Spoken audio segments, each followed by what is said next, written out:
Good morning, the 5th of December 2010. It's day 2 of the second Wealth Creator University Day.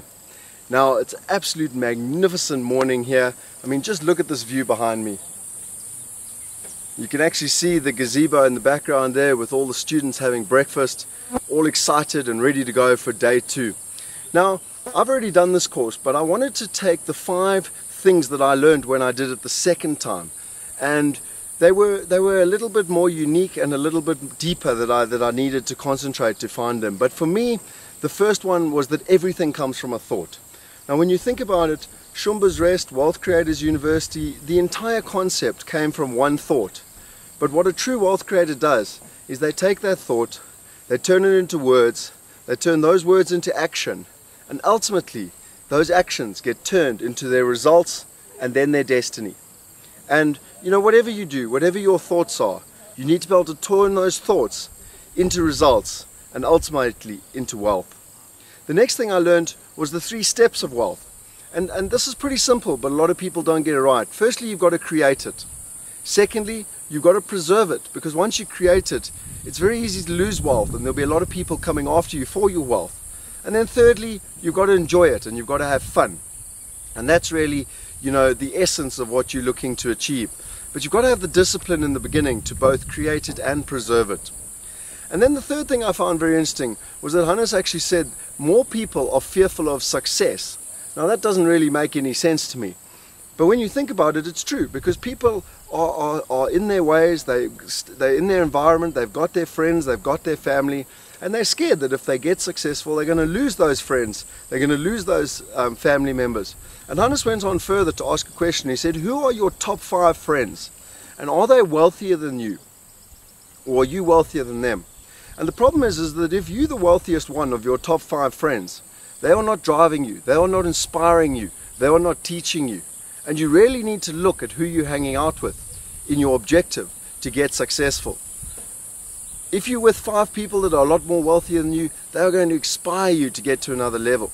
If you're with people that you're the best, then they'll always be looking to you. You'll always be the go-to person and you won't be growing. It might feel good, but it won't be achieving your objective that you're looking to achieve. The next one that I learned was that his definition of success is to bear pain. Now, what does that mean? Ultimately, it's not about short-term gratification. It's short-term pain for long-term gain. To create a great business, you need to build the business, you need to take those profits, you need to reinvest them in the business to grow that business and to allow that business to reach its full potential. In terms of your own investments, it's not about running out and trying to buy 100 houses. It's about buying the right properties, it's about investing in those properties, it's about paying down the bond in those properties so that you can ultimately build up a very strong battery in the formula for riches to be able to reinvest.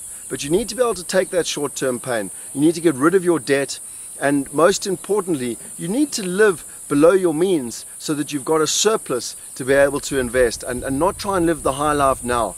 If you take the short-term pain now, you'll be able to have everything you want in the future. And then the last takeaway that I found very interesting was that your success equals your habits. And you know, this isn't just from Hannes, I've learned this from many different people. The most successful people in the world have their habits, they have their systems, and they stick to them. Most of the successful people I've studied have weekly and daily habits. They do it religiously, they found what works for them, they stick to them, and that is why when they take the action, they get the results. When they get the results, they get greater belief. And something I learned last week, most people have the potential, but when they take action, they take very small action. So they get very small results. So their belief is that they can't do it, and it's a downward spiral to poverty. Very few people still have the potential, take massive action, get massive results, and ultimately get a big belief in themselves that they can do it, and so they do it again.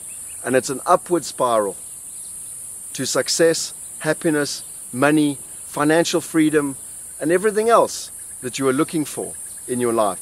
So I hope that helps, and I look forward to coming back to you after day 2. Thank you very much.